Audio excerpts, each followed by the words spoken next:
Pois é, meus queridos, minhas queridas, como é que vocês estão, hein? Bom sabadão para todo mundo, bom final de semana. Eu espero que vocês estejam aproveitando. Eu estou aqui no frio, na friaca de Portugal e, para falar bem a verdade para vocês, com esse friozinho, nada melhor do que assistir um jogo de futebol embaixo das cobertas, fazendo análise para depois trocar uma ideia aqui com vocês. E é isso que eu fiz, vendo o Campeonato Paulista, Corinthians e Noroeste. O Corinthians venceu por 2-1, sem muito susto, sem muito o que se preocupar, né? Em ritmo de jogo treino, é verdade, porque o Noroeste pouco agrediu o time do Corinthians, mas mesmo assim, com um jogador a mais, o Corinthians ainda foi capaz de tomar um gol. Muito Corinthians isso, né? De tomar um gol improvável no final da partida, né? 2-1. 6 jogos nesse Campeonato Paulista, 5 vitórias. Perdeu talvez o mais importante deles, o jogo contra o São Paulo, o clássico contra o São Paulo, num jogo que a gente já fez vídeo aqui, já comentou e agora vai ter oportunidade em outro clássico já nesta próxima semana contra o Palmeiras para conseguir vencer um grande jogo neste campeonato. O bom é que de 6 venceu 5 e está navegando com muita tranquilidade nesta primeira fase do Campeonato Paulista. Muita gente pode falar, pô, Quesada, mas é Campeonato Paulista, tinha que ser assim mesmo. Pois é, tinha que ser assim mesmo, até pela capacidade financeira do Corinthians, até pelos jogadores que tem, até pelo embalo que teve no final da temporada passada, mas se a gente comparar com o início do Campeonato Paulista da temporada passada, ainda bem que tá assim, né? Em velocidade de cruzeiro, tranquilo, não sofrendo muito e especialmente também tirando minutos daqueles que não precisam forçar neste início de temporada para fazer um trabalho e estarem prontos no momento mais decisivo, e dando minutos para aqueles que precisam provar e que precisam estar conectados mais com a equipe para, quem sabe, tentar brigar pelo seu lugar ao sol. E eu vou falar bastante deles aqui, Coronado e Thales Magno. Então, se você chegou aqui no vídeo, deixa o like, comentários aí dos corintianos e corintianas, por favor. O que vocês estão achando desse início de 2025 para o Corinthians? E também se inscreve no canal, que não custa nada, nada. Bora lá. O Corinthians vem gerindo muito a minutagem dos seus jogadores, né? Tanto que os jogadores com mais minutos, provavelmente ali o Thales Magno, tá na casa dos 300 minutos de quase 500 possíveis jogados pelo Corinthians. Ou seja, o Corinthians está conseguindo reduzir a carga e está conseguindo fazer um trabalho bem gerido para evitar qualquer problema neste período, porque o Corinthians está se preparando para jogar a pré-Libertadores. Então está sendo muito bem feito isso pela comissão técnica, pelo departamento fisiológico do Corinthians, departamento médico. Enfim, eu estou gostando. Eu acho que, mesmo a gente não tendo em campo o melhor Corinthians ou a melhor versão do Corinthians muitas vezes, que pode frustrar o torcedor que está ansioso para ver o Corinthians já voando, é importante fazer esse trabalho, porque o Campeonato Paulista tem muito jogo desnecessário, inclusive. É um campeonato chato para uma pré-temporada, e se você tem que colocar força máxima gastando os seus cartuchos, acaba sendo prejudicial, né, para a equipe, especialmente fisicamente falando, porque precisa de uma pré-temporada bem feita. Dito isso, o Corinthians entrou em campo hoje com o Ramon Dias escalando o Hugo no gol, o Hugo já ganhando uma sequência, jogando com o Léo Maná na lateral direita, André Ramalho e Kaká, e o Bidu na lateral esquerda. O Ranielli, que vai cada vez mais se firmando como titular na posição como primeiro volante ali. O Martins estava suspenso, enfim, mas eu acho que o Ranielli começa muito bem o ano de 2025, termina também muito bem o ano de 2024. Ele joga com o Coronado no lugar do Bidon, né? Bidon que não está participando desse início com o Corinthians por motivos de seleção, e joga do outro lado o Carrilho. Na frente, né, completando o losango, ele coloca o Memphis Depay. E lá na frente, Romero e Thales Magno. Esse foi o time titular do Corinthians. Ponto 1. Não gostei das laterais. Eu acho que mesmo o Bidu, que é um jogador que terminou muito bem o ano de 2024, e também o Léo Maná até mais nessa crítica que eu vou tecer aqui, não estão dando a profundidade necessária, estão chegando pouco na linha de fundo, estão chegando pouco em um jogo que não oferece tanto perigo assim. Vamos ser sinceros, o Noroeste praticamente não ofereceu perigos ao Corinthians para que o Corinthians não tivesse os seus laterais basicamente como alas ou como um atacante chegando no último terço. O Léo Maná é um cara que ainda me parece que falta confiança, é um jogador que precisa evoluir, não é o titular da posição, o Mateuzinho vai ser o titular da posição, mas eu também não sei nem se tem a capacidade de ser um primeiro reserva. Vamos supor que o Mateuzinho machuque no momento importante da temporada. A gente vai com o Léo Maná? Não sei. Não tirando o jogador, eu acho que o jogador tem condições ainda de evolução, sabe? Mas não acho que esteja pronto para ser titular eventualmente do Corinthians, né? Então o Léo Maná tem suas limitações, eu acho que até defensivamente, porque o Noroeste praticamente não atacou, ele foi bem, mas é o que eu digo, ofensivamente precisa dar mais um passo, precisa dar mais opção, precisa também chegar mais na linha de fundo, fazer cruzamento, ser mais agudo. O Corinthians perde isso dos seus laterais. E o Bidu ainda não voltou daquele final de 2024, ainda não fez um grande jogo, como eu falei. A gente teve, na atuação dos zagueiros, o Corinthians precisa ainda contratar um zagueiro, eu não tenho confiança 100% no Kaká, e o gol que o Noroeste faz, já vou pular na linha do tempo para essa parte do jogo, é uma desatenção muito grande dos dois zagueiros. Primeiro porque o jogador do Noroeste ele ataca o espaço entre os dois zagueiros. O Kaká vê o jogador, tem pouca margem de explosão para fazer a proteção, né, e acompanhar. O André Ramalho não vê o jogador, mas também deveria estar mais esperto. Então ele entra entre os dois zagueiros do Corinthians, uma bola que poderia ser defendida pelos dois zagueiros, apesar de sair com muita facilidade do ponto de origem. E faz muito bem, né? Recepção orientada, dribla o Hugo e finaliza. Mas foi falha dos dois zagueiros. Apesar de que fizeram um jogo seguro, como eu disse, o Noroeste não ofereceu também perigos para a gente falar que foi uma grande partida do André Ramalho e do Kaká, mas no lance do gol, todo o time parece que dormiu um pouco e os dois também dormiram. Ranieri fez um ótimo jogo, é um patrão ali do meio campo. O Corinthians precisa ter um jogador que seja para destruir, né? Não dá para ter um 5 elegante, clássico. Eu acho que o Corinthians, até mesmo no DNA do clube, né, pelos jogadores que teve, inclusive recentemente, precisa de um cara que seja o protetor da defesa. Até porque a defesa do Corinthians não é lá essas mil maravilhas, né? Então você precisa ter um cara ali que chegue junto, que desarme, que tem os números de desarme e de interceptações que o Ranieri tem. Eu acho que ele começa muito bem a temporada. E depois, nós temos alguns parênteses aqui, parênteses para fazer. Eu vou na cronologia do jogo para a gente ter esse entendimento, né? Eu acho que no primeiro tempo o Corinthians criou mais oportunidades, estava com mais fome de oportunidades, só que apesar de ter muito a bola, o Corinthians teve aí na casa dos 65% de posse de bola durante a partida, né? Errou muito passe no último terço. Faltava sempre na movimentação ou do Romero, ou do Thales Magno, ou do próprio Memphis, do Coronado, faltava sempre um último passe com qualidade. Muito ansioso e não se encontrando ali na frente, não concatenando as ideias. E aí, enfim, gerou poucas chances perante o volume de jogo que teve, especialmente no último terço. E muito porque errou muito passe. E aí, Romero, principalmente, e Memphis abaixo. Abaixo. Já vou falar do Memphis. Com isso, o Corinthians teve algumas oportunidades, muitas delas no pé do Memphis, acho que foram 3 chutes, né? 2 grandes chances. Primeiro ele perde um gol que não pode perder, numa jogada em que o Noroeste sai jogando errado, ele recebe, enfim, dentro da área e finaliza para o goleiro fazer uma boa defesa, mas ele ali, para mim, não pode perder pela qualidade que tem. E depois, um lance que o Noroeste oferece, né, uma cabeçada para trás, um recuo, em que ele dá uma bicicleta maravilhosa, e aí é mais mérito do goleiro do que do Memphis. O movimento é perfeito, e o goleirão do Noroeste, que fez um grande jogo, inclusive, vai muito bem na defesa. O Corinthians tem mais uma outra chance nessa primeira etapa e consegue fazer o 1-0. Tem uma cabeçada do Thales Magno, se eu não estou enganado, depois de um escanteio, e é justamente de um escanteio que consegue fazer 1-0. Parêntese para esse escanteio. O Carrilho é um jogador muito inteligente.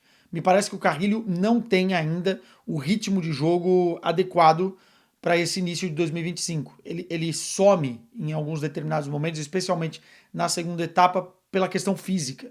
Mas quando ele está ligado no jogo, quando a bola vai passar por ele, quando ele tem influência no jogo, ele é o grande cérebro do Corinthians a nível de primeira etapa de construção, né? Ele é um cara que consegue fazer o Corinthians realmente ter espaços, criar espaços. E ele é muito inteligente em várias ações, tanto que no gol ele é muito inteligente na forma com que ele bate o escanteio. Ele vê que a defesa do Noroeste está de costas para o lance, cobra rápido o escanteio, acha o Memphis. O Memphis chuta, o goleiro faz a defesa e na volta o Coronado faz o gol. Mas para mim é meio gol do Carrilho. Ele que tem a percepção de que a defesa do Noroeste que falha no lance, né? Porque você nunca pode defender de costas, você tem que estar de frente para o lance, os caras viram para se posicionar, não, você tem que se posicionar de frente, é o básico. Mas ele foi muito inteligente, o Memphis chutou, a bola voltou e o Coronado estava bem posicionado para atacar a bola e fazer 1-0, tá? Então, elogios ao Carrilho, mas eu ainda fico na dúvida se fisicamente ele conseguiria fazer um grande jogo por 90 minutos. Ele jogou muito bem contra o São Paulo na primeira etapa e, como todo o time, também caiu no segundo tempo. A ver, mas é um jogador muito diferente, né? Assim, em comparação com o que temos no Brasil, talvez o Carrilho seja um pouco do Gerson que é para o Flamengo, né? Não estou comparando o nível de jogador, até porque o Gerson tem algumas outras características e o Carrilho também é um outro tipo de jogador, um pouco mais velho e tal. Mas nessa questão de organização do time, na ocupação dos espaços, na cadência, eu acho que a gente pode traçar um parâmetro aí entre os dois jogadores. Daí nós tivemos o Memphis, né, que perdeu essas chances que eu falei no jogo. Parêntese, então, para o Memphis. O Memphis, ele pegou na bola 60 vezes. Ele perdeu 20 vezes a bola. Ele teve uma taxa de acerto de passe na casa dos 73%. É pouco para um jogador da qualidade do Memphis. O Memphis está jogando fora da sua posição, que teoricamente é ideal no Corinthians, né? Porque com o Garro fora e com o Coronado caindo mais pelo lado esquerdo, que é a do Bidon, o Memphis está sendo um meia de articulação. O Romero e o Thales foram os dois atacantes nesse esquema do Ramon. Isso pode ser um pouco prejudicial para o Memphis, porque ele não tem o melhor dos mundos para ele, que é o Garro conseguindo trocar figurinha com ele ali, e também com o Yuri Alberto, que foi o melhor momento do Memphis na temporada passada, a parceria com o Yuri Alberto, que hoje começou no banco de reservas, e também ele fica responsável por ser o cara mais armador. E eu gosto do Memphis, com liberdade no ataque, caindo pelos dois lados, associando o jogo com os seus companheiros, mas não com essa total exigência de ser o camisa 10, o meia articulador. Eu gosto dele um passo adiante, inclusive recebendo essa bola de frente para ter a capacidade de finalizar algo que ele faz bem também. Então, assim, ele não é um preparador de jogadas como é o Garro. Ele é um cara de um passo adiante. Então isso pode prejudicar. Mas mesmo assim, nos jogos que eu vi do Memphis até aqui, não está tão bem assim nesse início de temporada. Acho que ainda falta ritmo, não dá pra gente esticar a corda a nível das críticas, não dá para fazer isso agora, mas eu acho que eu esperava mais do Memphis, acho que até ele mesmo, depois de perder os gols, se lamentou bastante, no segundo tempo praticamente não apareceu tanto, né, e fica aí a impressão de que ele ainda não está fisicamente no seu 100%, e tem essas outras questões também, o Corinthians não está jogando com o Garro, não está jogando com o Yuri, que potencializam também o Memphis, porque são jogadores muito inteligentes, né, e jogadores inteligentes se conversam. E um outro parêntese para um jogador que foi muito mal na minha visão, o Romero. Ele fez um gol até no segundo tempo que foi anulado, numa belíssima jogada que foi só empurrar para dentro, mas enfim. O Romero não começa bem também em 2025. Assim. Ele errou muita coisa do que ele queria fazer. Boa parte desses passes que eu critiquei, que o Corinthians errou no último terço, passou também pela movimentação do Romero. Não dá para entender se o Romero é um 9, se ele é um atacante pela direita, se ele quer ser um atacante pela esquerda. Me parece que ele está perdido nas movimentações e está mal. Na decisão também, na tomada de decisão, enfim, não consegue ser aquele Romero talismã que aparecia do nada para finalizar. Talvez o Romero não seja o titular que ele quer ser, né? Talvez ele realmente tenha que ser o reserva conformado. E isso pode mexer com a cabeça do cara. Pode ser por aí, mas ele não tá muito bem não e, enfim, foi substituído com todo o mérito na segunda etapa, porque para mim foi um dos piores do Corinthians. Tá? No segundo tempo, o Corinthians baixou a rotação, sentou no resultado. Pouco fez para tentar encontrar, enfim, mais um gol. E até por isso correu metade do primeiro tempo ali alguns riscos. Quem para mim foi o melhor jogador do Corinthians? Coronado. E aí vamos falar de Coronado. Assim como o Thales Magno, que também foi muito bem, tá? Já vou falar dele, mas o Coronado, ele tem feito jogos neste momento que o Garro não está, tentando ganhar uma posição no time. Só que a posição que o Coronado pode ganhar no time é exatamente essa que ele jogou hoje. E é por isso que eu acho que o Ramon está testando ele na vaga do Bidon. O Coronado não conseguirá brigar com o Garro, ele não conseguirá brigar, enfim, com o Carrilho. A única posição que eu vejo o Coronado brigando para ser titular e tecnicamente ele tem capacidade para ser titular do Corinthians e para ser titular de muitos clubes do Brasil é essa vaga do Bidon. E hoje ele foi muito bem por ali, alternando hora com o Memphis também para fazer o meia de articulação, mas ele conseguiu gerar muito jogo. Era o cara que estava mais afim. Eu elogiei bastante o Coronado num dos vídeos que eu fiz aqui, acho que foi contra o São Paulo, e muita gente criticou falando, pô, Quesada, parecia que você estava falando do Pirlo. Calma, né, com as comparações. Mas eu falei, o Coronado é um cara de muita visão de jogo, de muita qualidade com a bola nos pés, tem os pés muito bons, como eles dizem aqui em Portugal, né? Tem pezinhos, enfim. Ele consegue ter uma capacidade de visão de jogo diferente dos outros e de execução também. Só que eu acho que às vezes o Coronado, ele é um cara que não tem a intensidade necessária que um Corinthians exige.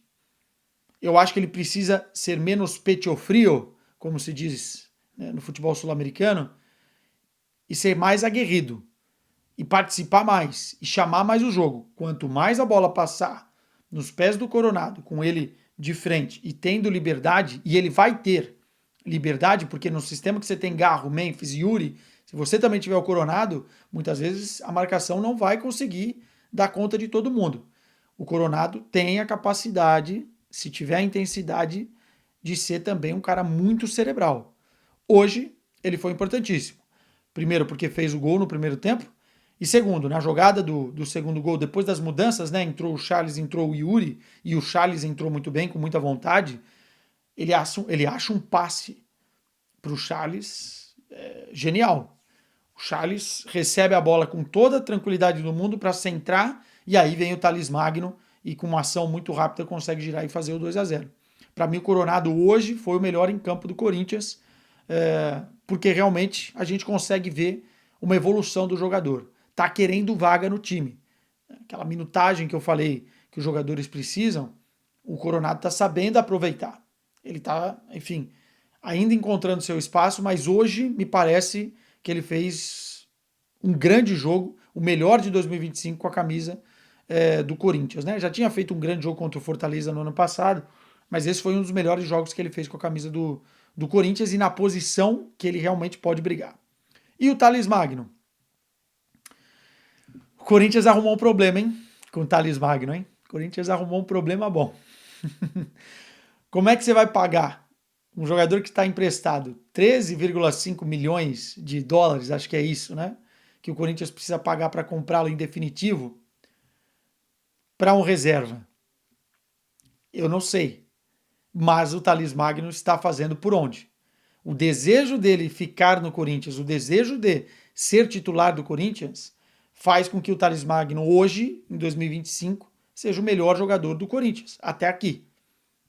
Ele tem 4 gols no Campeonato Paulista e ele, enfim, além de decisivo, está mostrando qualidades para brigar, inclusive, por titularidade. Só que eu tenho a impressão de ser a missão mais ingrata de todas. Se o Coronado tem a possibilidade de brigar com o Bidon por uma vaga, o Thales Magno, nesse esquema do Corinthians, não vai conseguir brigar, na teoria, nem com o Memphis, nem com o Yuri, nem com o Garro. E não há um ponta, né? Não há pontas nesse sistema. Enfim, mas o Thales Magno está arrumando uma dor de cabeça para a diretoria do Corinthians, porque você não pode perder, se ele continuar nesse nível, você não pode perder a oportunidade de comprar o jogador. E de, enfim, mais para frente, inclusive, porque ele não é tão velho assim, fazer dinheiro com o atleta. O Thales Magno está jogando muita bola. O que eu gosto mais dele, além da categoria, porque o gol contra a Ponte Preta mostra isso, né? Ele leu muito bem o campo encharcado e conseguiu fazer um golaço com técnica e força. É que ele pensa muito rápido os lances. O gol que ele faz agora contra o Noroeste, ele já sabia o que ia fazer quando recebeu a bola. Girou muito rápido e colocou no ângulo. É, Corinthians. Eu acho que não vai ter jeito, hein? Vai ter que arrumar 13,5 milhões de dólares para contratar. Vamos ver. Mas o Thales está sendo o grande destaque do Corinthians nesse início. Me estendi um pouco mais no vídeo aqui, mas só para a gente terminar, o Corinthians agora tem Novo Horizontino na segunda-feira. Eu jogaria com 90% do time reserva nesse jogo, porque é muito rápido na sequência. Se perder, não tem problema.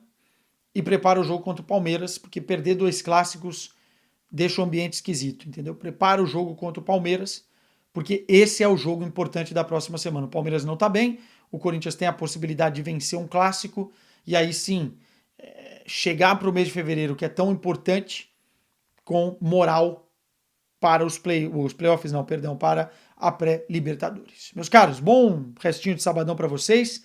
Tamo junto, likezinho, comentário e se inscreve. Tchau.